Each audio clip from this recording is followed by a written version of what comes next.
Saw the addict in the alley.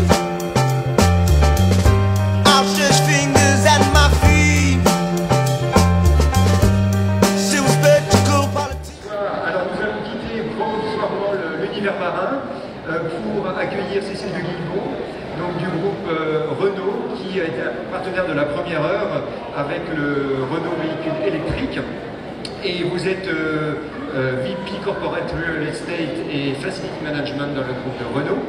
Vous avez déjà intervenu à la COP 21 et vous faites aussi l'honneur d'être avec nous ce soir pour nous parler un petit peu de la politique en matière de sauvegarde de la planète du groupe Renault. Merci. Bonjour à tous. Donc, je vais vous expliquer au sein de la direction de l'immobilier et des services généraux qui s'occupe de l'ensemble des sites du groupe dans le monde, c'est-à-dire 13 millions de mètres carrés, 650 sites, des usines, des succursales, des plateformes logistiques, des centres R&D, des bureaux, d'autant plus que j'ai deux casquettes. Je m'occupe aussi du Facility Management pour l'Alliance, Renault, Nissan, Mitsubishi. Je vais vous expliquer ce que nous faisons à notre niveau, très rapidement, parce qu'on m'a donné que quelques minutes pour parler. Donc en fait, l'histoire a commencé en 2012-2013, quand la direction de la responsabilité sociétale de l'entreprise, la RSE, est venue voir la direction de l'immobilier en proposant que nous décrochions ensemble le label ISO 26000. Alors au début, on n'était pas très bon, on a eu, je crois, 350 points sur 1000, et puis on s'est accroché, on a travaillé. Donc pour ceux qui ne connaissent pas, c'est une norme avec 3 pieds. J'ai entendu dire dans tous les témoignages qu'il faut réconcilier l'écologie et l'économie. Ben justement, 2 des pieds, c'est tout ce qui est l'économique et tout ce qui est l'environnement, et aussi tout ce qui est le social. Donc c'est une norme circulaire, c'est l'économie circulaire, et faire en sorte que les 3 puissent fonctionner ensemble et s'apporter mutuellement des choses. Et cette norme ISO 26000, on a progressé, l'ensemble des équipes dans différents pays ont rempli des grilles, ont travaillé, ont collaboré, etc. pour pouvoir progresser. On est coté par un organisme extérieur, une sorte d'auditeur, et en fait au bout de 3 ans, on a décroché la meilleure note qu'on puisse avoir, c'est-à-dire l'exemplarité. On a eu 750 points sur 1000.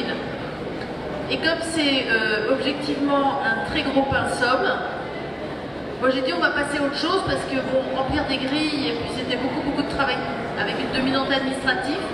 Mais il y avait quelque chose de très important, c'est qu'était dans les équipes de l'immobilier des services généraux, on parle tout le temps du mindset, on a vraiment pris conscience de l'importance, et je crois que chacun à son niveau, qu'il s'occupe de la cantine, du nettoyage, des bus, de la flotte automobile, chacun peut contribuer à préserver et sauvegarder la planète. Donc on est passé à une sorte d'auto-évaluation que l'on envoie chaque année à la direction du plan et de l'environnement, et c'est repris dans les données que l'on trouve ensuite dans le rapport annuel de l'entreprise. Donc on apporte des données qui ont vraiment beaucoup d'importance pour le groupe, qui comptent dans le calcul de nos émissions de CO2. Vous voyez, c'est marqué là. Donc nous avons un certain nombre de services qui consomment du CO2, et il nous appartient de faire en sorte de maîtriser au maximum l'utilisation de ces moyens pour suivre ça, le calculer et essayer de bien le maîtriser. Donc ce qui consomme énormément, c'est tout ce qui est voyage. Nous sommes en charge, il y a 350 000 voyages par an. Au global, ça représente énormément de kilomètres parcourus en avion, en train, etc. Donc 58% de l'ensemble de nos consommations, c'est le travel. Et aujourd'hui, avec le numérique, on va essayer de faire beaucoup d'efforts en disant à tout le monde, écoutez, voyagez moins et voyagez mieux. Préparez mieux vos voyages, voyagez moins souvent, voyagez moins nombreux, mais on veut apporter aussi un confort. Donc maîtriser tout ce qui est voyage, tout ce qui est consommation d'énergie, le chauffage, pas surchauffer les locaux, éteindre l'électricité quand on n'est pas dans les bâtiments. Et ben, c'est des réflexes du quotidien, mais quand on le fait chacun individuellement et à grande échelle dans 13 millions de mètres carrés dans le monde, et ben, ça change vraiment les choses. Et chaque individu a un rôle à jouer là-dedans. Les carburants pour les véhicules d'essai, les poteaux, tout ce qui est livraison, la logistique, le transport, tout ce qui est le carburant pour la flotte automobile, et puis aussi les fluides frigorifiques. Donc on calcule tout ça, et en rouge, nous avons donc les services que l'on apporte à l'entreprise et qui consomment. Et puis on en a deux en vert, qui sont les véhicules électriques au travers des bornes et le télétravail. Et nous, on fait aussi la promotion de ça, essayer de faire en sorte que de plus en plus de collaborateurs, pour leur voiture de fonction, dans les poules, pour circuler d'un site à l'autre, ou pour des grandes opérations comme la COP21, quand on met à disposition des dizaines, des centaines de véhicules. Pour Cannes, par exemple, il y a plus de 300 voitures qui sont prêtées pour les stars.